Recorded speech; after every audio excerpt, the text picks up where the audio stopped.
This episode is brought to you in part by Anomaly Health. One thing I'm always looking for is how to make our routines feel a little more seamless, especially when it comes to wellness. We've been using Anomaly at home, and it's a daily gut and immune support system with colostrum, probiotics, and a multivitamin all in one scoop. I love mixing it in our smoothies, yogurt, and honestly just water because it works for our entire family, ages 2 and up. And our friends at Anomaly gave us an amazing discount code so that you guys can try it. For 20% off your first order, this is what the tin looks like, just so you guys know. Head to tryanomalyhealth.com and use code WSWWD20 for 20% off. Let us know what you guys think. Hello. Welcome to We'll Sleep When We're Dead. Oh my gosh, we did it at the same time. We're getting I good. know. I'm proud. We're really We're getting good at this. We have another episode with a guest. Yay! We do. This is exciting, guys, because for those few male listeners that are out there, it's a guy. It's our first dad that is on the pod today. And it's Eric Scott. He is the founder and CEO of Postpartum USA. And he has some of the most amazing insights that I've ever heard about postpartum care for women. Wow. I'm just like still kind of taken aback at how much I learned. We learned that we're still in postpartum. Yeah, we are. You and I. So don't try to tell us otherwise. So when you are a mom out there and you see the title as a dad, please please listen. It's just amazing. It is. And he has some amazing tools, some amazing ideas for partners that are navigating postpartum that I think will just be really valuable, whether you have kids or not, whether you're trying to help a friend who's potentially postpartum. I think just like really great insights across the board. So we're really thankful that he joined us, and we really hope you enjoyed the conversation. Well, welcome to We'll Sleep When We're Dead. We are really excited because this is We'll Sleep When We're Dead first today. Yep. Eric is the first dad to ever be on this podcast. So welcome, Eric Scott, honored. to the pod. I am honored. Thanks for having me.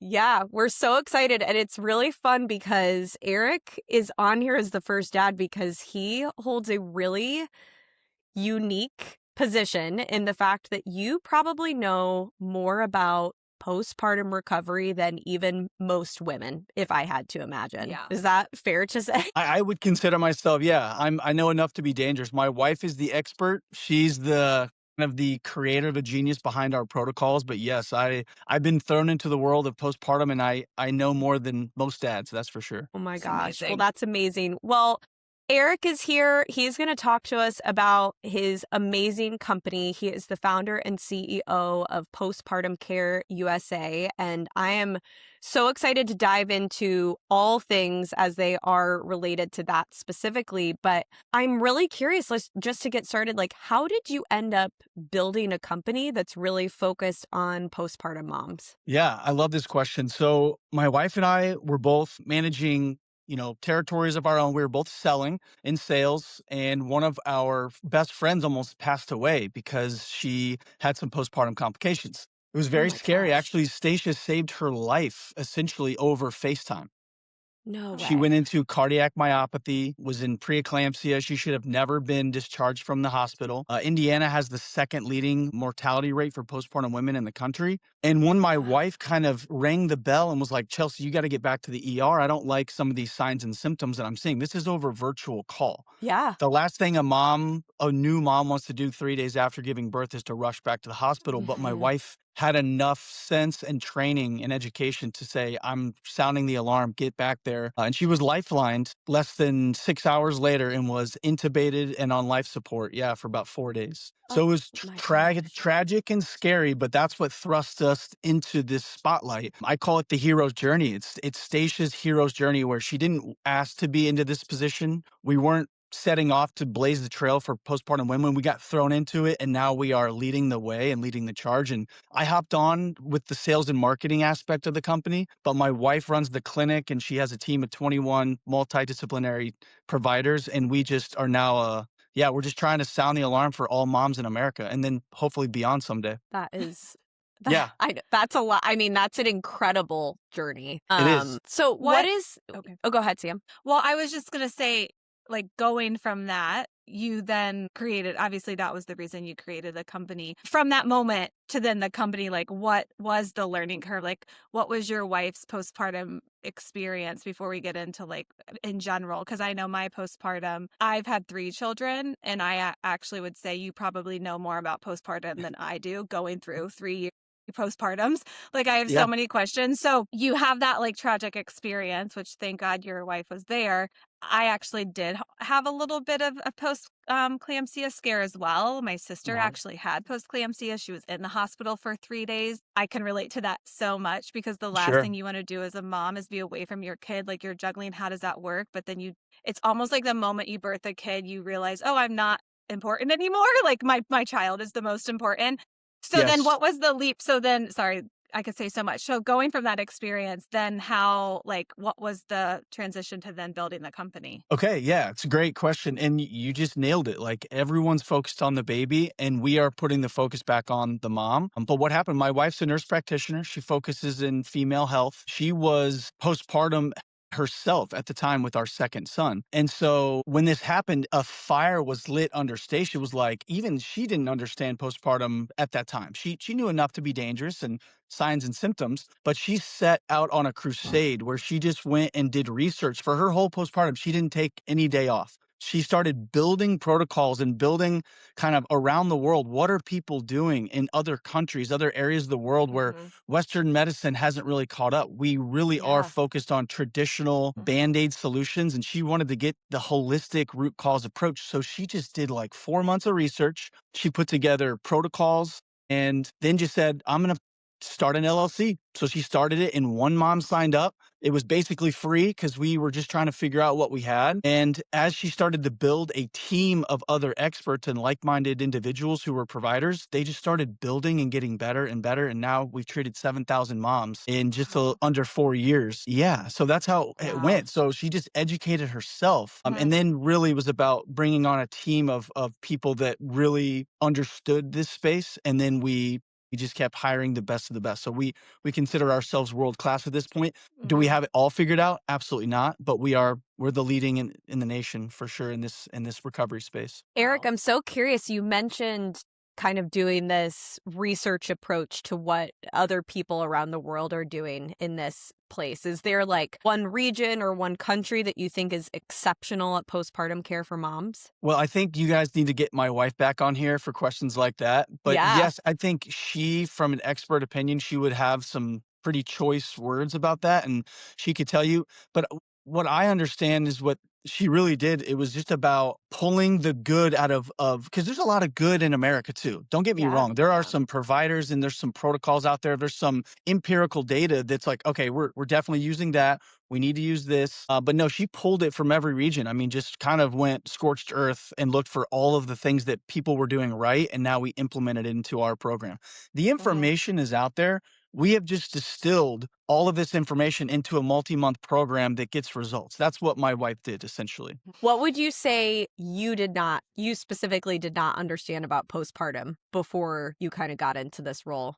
How long is this podcast? Exactly. That's what's funny is even like 2 years into running the front end of our house, the sales and marketing aspect, because you have to be good at selling if you want to help moms. My wife's not a Mhm. salesperson. She was just like, people will come. And I'm like, that's not how it works. So I had to educate myself. I read books, The Postpartum Husband, Postnatal Depletion Syndrome. What I didn't understand, I think ultimately the story I like to tell is this. My wife and I have been together for 25 years. She was my best friend, like a little sister to me before we fell in love. And when she was going through her second postpartum with our second son, Easton, she was experiencing horrible intrusive thoughts. And she didn't feel comfortable telling me this. And she's my best friend. We are like totally in sync. And she just felt embarrassed. So she harbored those feelings and wasn't able to express them. And I like choke up about it because she was suffering in silence for like 6 to 8 months with these feelings and thoughts. And what I didn't understand is this is just micronutrient depletion. This is hormone shifts Mm, that are causing these symptoms. There's a root cause. Like she didn't want to hurt our child. She didn't want to think about hurting the child and the baby screaming. But those intrusive thoughts, we just didn't understand it. So we weren't able to talk about it. I'm trying to shed a light on that so that men can understand that, yeah, you're tired, you're sleep deprived. She's experiencing a biological shift, a change that she mm, can't help, mhm, and she needs to get back up to optimal ranges before you can have that kind of apples to apples conversation. So that's what I would say is just understanding that I'm tired, I'm exhausted, but she is going through a shift that I could never even imagine. So to be more empathetic, be more involved and talk to me about what you're feeling and thinking, because maternal mental and physical health, it's a different ball game. But if you understand just even what I just said, you can help your wife a tremendous amount, especially in those first few months. Okay, so that's wonderful. Let's like talk about those first few months because Yeah. I don't even know how to ask this question about how you define postpartum because there's so many ways we could go about it. Like there's sometimes my youngest is 3.5 and I sometimes want to be like, I'm postpartum. So when I like don't really obviously I'm not. So what does that like what would we say that definition or how long postpartum is? And then when you leave the hospital, what generally care are you maybe given in the first like 3 to 4 days or a week? And then where do you see it drop off for women? Like where do you see like I can distinctly remember like everybody trying to come help me the first 2 weeks. And then after baby number two, I'm like, no, I want you to come help me at like a month or 2 months because that's when I take the dive down to like Yes. scary land, you know? So you have your baby. What technically, how long do we say postpartum is? And then kind of what do you notice with care and how does that drop off once the woman does leave the See, I love hospital? it. You just set that up perfectly because you said you're 3.5 years postpartum and you're obviously not postpartum anymore. You are 100% postpartum. You are perpetually postpartum. Once you are yeah. a mom, you are Mhm, constantly in postpartum. But the deal, what you have to understand is how far postpartum are you symptomatic? And we treat postpartum symptoms up to 10 years after baby. So if you had a wow. baby at Wow. 30, you can still be experiencing symptoms due to micronutrient depletion and hormone shifts that you may not understand. Mhm. And so that's what the average length of time a woman is postpartum in our clinic out of these 7,000 is 18 months. So think about that. Wow. Moms think that it's 6 weeks long, Right. bounce back after baby, get back in the gym, get back to work and everything's fine. That's not the case Right. because this micronutrient depletion can compound on itself if it's not properly uncovered by root cause labs. And then if it's not properly interpreted, when you're going to analyze the biomarkers and the root cause, you have to be an expert. And then you have to Mhm. attack it at the root. That's what we do. There's no band aid solutions, but to answer your first question, you are perpetually postpartum. So don't let anyone tell you that you're not. And you can experience those symptoms up to 10 years unless you're getting labs every 6 months to 8 months, uncovering what micronutrient depletion you're experiencing. And then I would say that the gap really is it is that long. The gap in care is 10 years long. So Mhm. when you have baby, you are obviously cared for. We have a wonderful OBs and doctors. They're incentivized to have babies. That's how they're paid. They're not incentivized to take care of mom after baby. There's no money in it. There's no money Mhm. in traditional medicine for that. So they're just meant to churn out babies. So they make sure you're okay. They get you home. Then you have a 6 week checkup. The checkup that is covered, there's about 12 biomarkers that are covered under that checkup. And sometimes there's no labs even associated with that checkup. And Mhm. that's I all was gonna very say, generic. I don't think I ever No. had labs No. And as like a you would have had to have fought for it, Lucy. You would have Yeah. had to say, "Hey, I want labs." And they would have tried to be like, "No, you're fine. You're just going Yep. through motherhood because that costs money.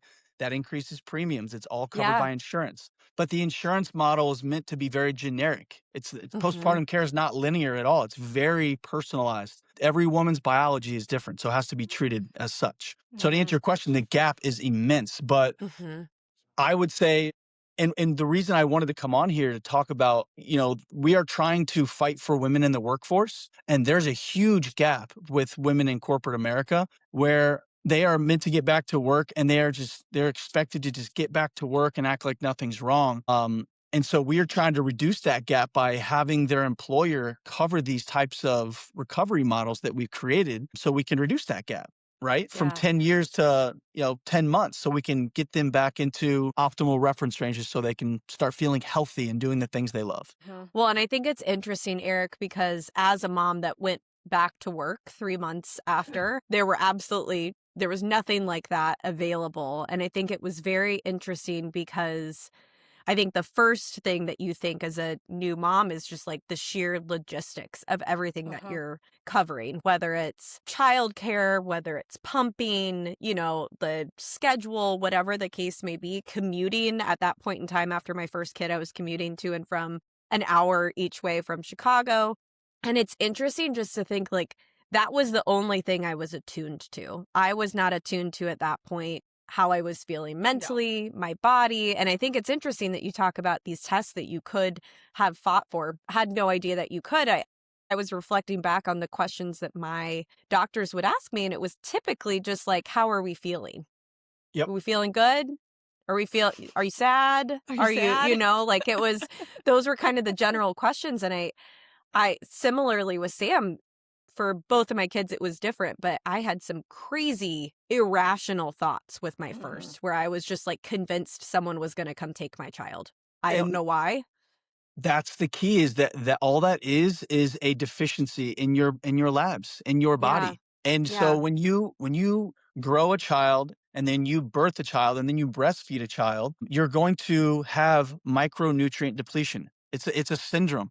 And Mhm. all you need to do is uncover what's the root cause. And those thoughts, yes, they can happen, but you can minimize, significantly reduce them, and then cure them pretty quickly if you Yeah. know what you're doing. Yeah.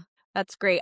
Okay, so I'm curious in terms of you guys kind of started this whole thing based off of an experience with your friend within the first like few days Yeah. post having baby. What are some things that feel like an emergency to moms in those first like 72 hours and maybe aren't versus what are some things that you find moms typically ignore because they're so wrapped up in this new baby and this new routine? Oh my gosh. Yeah. So I mean, it's the same for men too. I mean, we both had very similar freakouts in the beginning. You have these delusions of grandeur that you have this baby and everything's gonna be perfect. And it's like, it's beautiful. And you're like, this experience it's you can't read it in a book. You have to experience it.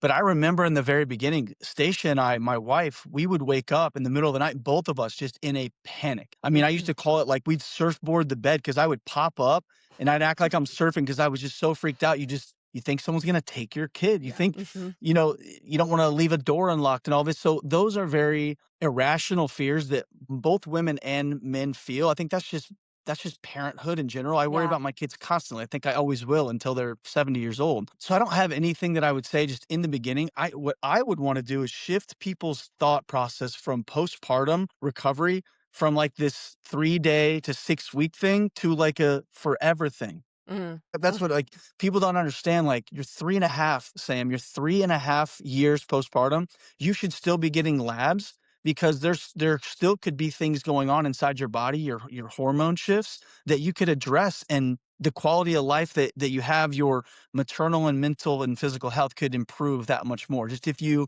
understood that was available to you.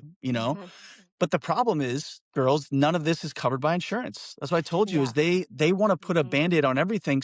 What we are shouting from the rooftops is if you're a new mother or if you're a new couple and you want kids in your future, start investing now for your postpartum care, for your recovery. Go get an HSA with Fidelity. We're not involved with Fidelity, but go get an HSA account and put a couple $100 away so that when you have that baby and everything feels like it's crashing down, you can afford to go get root cause labs and understand how to recover your body. Because otherwise, they're just going to do what they did with you, Samantha or Lucy. They're just going to shove you aside. This is normal.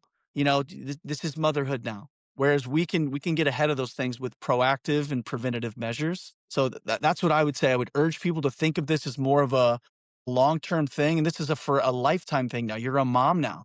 Take care of Yeah. yourself. You have to put the mask on yourself before you can put the mask on anyone else to help them. We always Yeah. say that. When the plane's going down, you have to put the oxygen mask on yourself first before you can help anybody. Because you're no good to anyone if you're not operating optimally as a mom, as a wife, as a woman. Sam, I I can't help but think the title of this entire podcast is We'll Sleep When We're Dead. And half of that was because we're so tired. And now I go back to like, is that literally a byproduct of exactly what you're speaking to, where it's like, it is very likely everything is just off balance from years of having kids. Yes. And we haven't addressed that. And it's Yeah. compounding year over year. Yep. Yeah. Like my wife, if she was on this podcast, she'd be begging you girls for your labs. She'd be like, I want to see your labs because she's like, I know I'm going to find something. And then you're going to unlock this energy, this mental clarity, this sense of calmness that you didn't know existed because you were told that this is normal. Oh, I'm just erratic and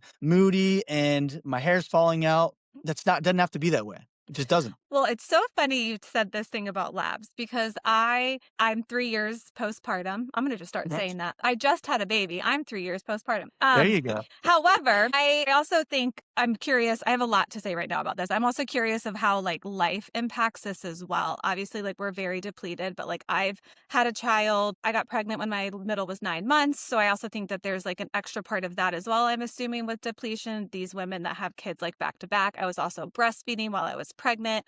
And then on top of that, I'm approaching 40. It's not like we're having babies at 22 anymore. And we had moved a bunch. And so like stress is just really high. So I like felt like I was a little too anxious. So I found just like a general practitioner doctor in Brooklyn. And I remember walking in there. She was so lovely. But I was like, I want my labs done. And she was like, why? And I was like, I hear that we should get labs done.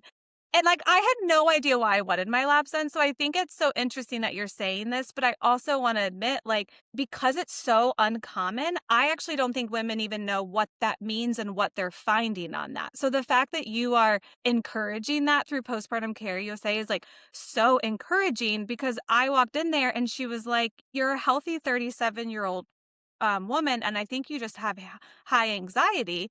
But if you want your labs, I'll run them for you. And I would like really had to push, and I'm sure I had to pay for that, but it really was exactly what you're saying. I had to really push. Okay, so then I get my labs done. I actually have no idea what labs she ran. So when you're talking about microbiome, I think she just ran like my basic labs. So there's the other part of that of like, I think women don't really know why to run labs, what it's going to do for them. So the fact that you are on doing this just all the time and then you're obviously through your care, like analyzing and helping women talk about it is really new. Yes. I don't think we really know what to do or how to do that, which sounds crazy because moms know how to do a lot. So Well, it sounds like that's a part of your like care, baseline care, right? Like it doesn't matter if you're feeling baseline. great or feeling horrible, you run labs to let these moms know like how they're doing. Well, we prefer entry and exit labs so we can see where we've come and how far we've gone after the program. But what you just said is exactly the problem. What's happening right now is moms are going online and they're buying labs for $3.99 from some cheap online lab company, and yeah, they're getting 200 biomarkers, but no one is analyzing or interpreting them based on the prism of a postpartum woman. Doing it based on normal reference ranges, that's not how this is done. That general practitioner you went to, she's probably sweet and probably amazing at her job. She's probably not a postpartum expert. So she could have drawn 1,000 labs and not known how to interpret them. And then she would need to know how to put together a personalized supplement and nutrition protocol mixed with movement, exercise, daily lifestyle, and environmental changes. That's what we do. Postpartum recovery has to be done in 3 phases. Has to be done with labs. You need the right labs. We used to draw 100 different biomarkers. We've now condensed that down to 55. If you don't have those 3 phases, labs don't mean anything. So, Okay, I'm curious if there are dads listening, Eric, which I know that there are. What would you say is the checklist, like the 2-week checklist that you should be looking out for the wife or partner, the 4-week checklist? What does that look like so that dads can be really the most helpful during this kind of intense time? well, we have that checklist, and we created a 22-course online courses for men and women, so dads and moms. We have a 10-module course on school.com we give away for free. It's for dads, and we give him that checklist for 12 months, not Oh, 3 wow. days, not 6 weeks. We give them a checklist for 12 months. So if you email info@ppcareusa.com, I will send that to you for free and you can join our school community and have access to all that. But what I would say is said it in the beginning. Understand that as tired as you are, she is bone deep tired. She is biologically tired. So I would say make sure she has lots of water, make sure she is drinking fluids, make sure she's eating properly, make sure she eats before you do. And we really focus on nutrition. We're not a supplement happy company. We like to supplement to get back up to optimal reference ranges, but we treat with nutrition. But for dads, the checklist really is looking outside of yourself and understanding that the divorce rate is 53% in this country, and the large majority of those divorces are couples with young children. It's because so much is happening on a biological level that people don't even see themselves in the mirror. Moms don't. And then their husbands also like, this person has changed. It's because she's a mom now. You need to understand that you can help and you can intervene. And I think it all starts with knowledge, education. Read up. Postpartum recovery is not just some snap your fingers, put a band-aid on. Like, let's protect our marriages. Let's protect our moms. The babies in this country are so well protected, and thank God for that.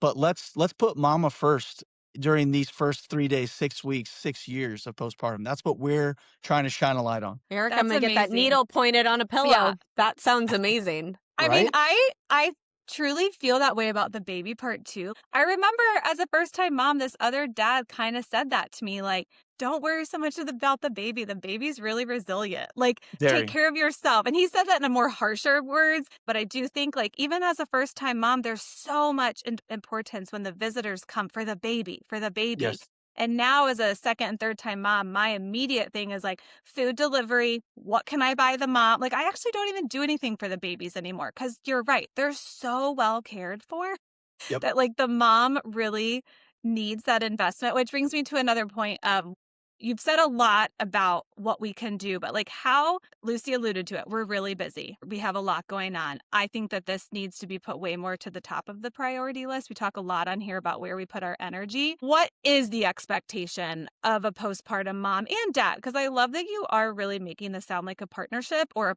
the partner or if you have somebody that you could like a mother that's around you, a village that allows you to be able to do this postpartum care. What is that time investment that you are seeing realistically for somebody and then also financially? I know you're trying to get this through the healthcare system, which is unbelievable. What investment does that look like? Yeah, so we don't publish our pricing for many different reasons, but I'll get into it a little bit for sure. And I do look at this as a partnership. I have Yeah. said for 4 years that my wife did her first 2 postpartums by herself. I thought, even as her best friend and a supportive, loving husband, that's your thing. Like you're the that's your cross to bear. Now I'm like, I want to pick up that cross and carry it for her so we can strengthen our bond, strengthen our marriage, and I can actually have the person that in front of me that's proud to be with me because these men, they really do think of postpartum recovery as just that's the mom's job. So it is a partnership. And yeah, so the investment is the same if you're a 1 day postpartum or 10 years. It starts with labs, all of our programs. So we have 3 different packages and they range anywhere from under $1,000 to over $5,000. It just depends on what level of care you're looking for, what your budget is. You know, when moms come to us with hyperthyroidism or Hashimoto's or intrusive thoughts, God forbid, suicidal ideation, they need a larger level of care. So 12 months plus. Moms that just need labs and interpretation and then a nutrition and supplement program, we can get those started for pretty cheaply too. But the problem is no one's been conditioned to invest. So they think of this as like, oh, well, we got Disney next month. I can't afford this. And I'm like, what did you just tell Oh me? You my just told me gosh. you're going to, Disney. yeah. You're gonna go spend $20,000. Yes, I have but you so can't many thoughts. spend anything on yourself. I'm like, how Nope. backwards is that? But moms put themselves last. The amount of mom guilt we see on these calls Oh. when we're analyzing these calls and when we are doing a wellness advisory visit with moms, all they say is like, I can't spend money on myself. That mom guilt. And again, that's a symptom. It really is a symptom. There's a root cause to that mom guilt to make her feel like she can't spend $5 on herself to help her, recover and feel better. I can totally relate to that in the sense of therapy. I wasn't conditioned to believe that, like, therapy was necessary, and it wasn't Right. until, like, a year ago, and it's expensive because my insurance doesn't cover it, and it took me a really long time To to justify it. accept. Yeah. Yeah, but I'm similar. We're literally going to California for spring break with all of our children, like, it's priorities, but, like, it Yes. really was a conditioning of the mind of being like, and then once I started doing it, I didn't think twice about it, but that I can relate to that. That was a massive change in my thought of, like, this is worth Totally. this. Well, I'm and worth it. you are worth it, exactly, and all moms are. I mean, really, and that's why I wanna kinda transition what we did 2 years in. So we started to see a trend, like, okay, where are moms coming from? Rural America, big cities, all over the place. We did an internal impact study. When we treated 2,000 moms, we sent out a survey, we got 811 submissions back, and we just wanted to know, like, where are you guys at?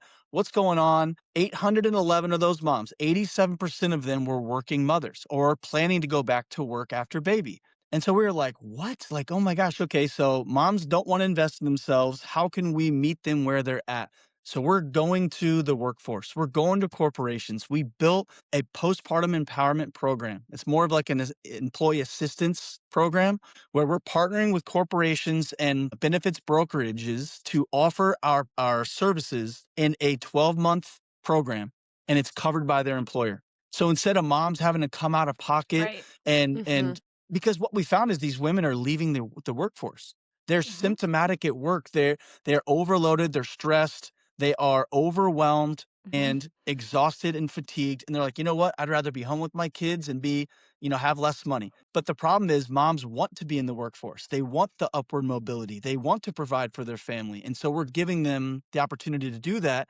And it's a win-win-win when the employer agrees to something like this because it's such a culture shift and it's the first of its kind. No one's doing this. And Mhm. so we want to meet moms where they're at and they're working. Mhm. Yeah. Mhm. I think it's interesting because it really aligns with I feel like what more broadly we're seeing in terms of this like great resignation of Mhm. women post Yes. COVID Yes. just leaving the workforce. I mean, for all number of reasons, but I think this is definitely one of the non-talked about reasons that people are potentially Yes. leaving. No, Because you then nailed there's, it. like, And this feeling of there's something wrong with me. Like, I yes. can't do it, but I can fully say on the stay-at-home mom side of 7 years, I don't it's not fixing it. I would argue there's not a lot of postpartum surveys out there that stay-at-home moms are doing that much better, like, I can attest to you, I have all the intrusive thoughts. I had mom rage. I have depletion, so even though I didn't have to work, but I used to tell Lucy this all the time on my darkest days, like, I can't believe you are actually like emailing things right now. Like, I Yeah. can't process my own brain. And the fact that you're at your job, like holding it together is wild to me. It is. Yep, and yet the other 13% of those moms were SOMs. They were stay-at-home mothers, so that's not nothing. It's a large percentage of our Mhm. patient count as well, but yeah, you nailed it.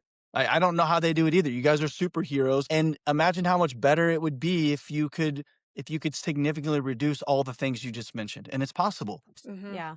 That's Mhm. We're the only amazing. ones doing it.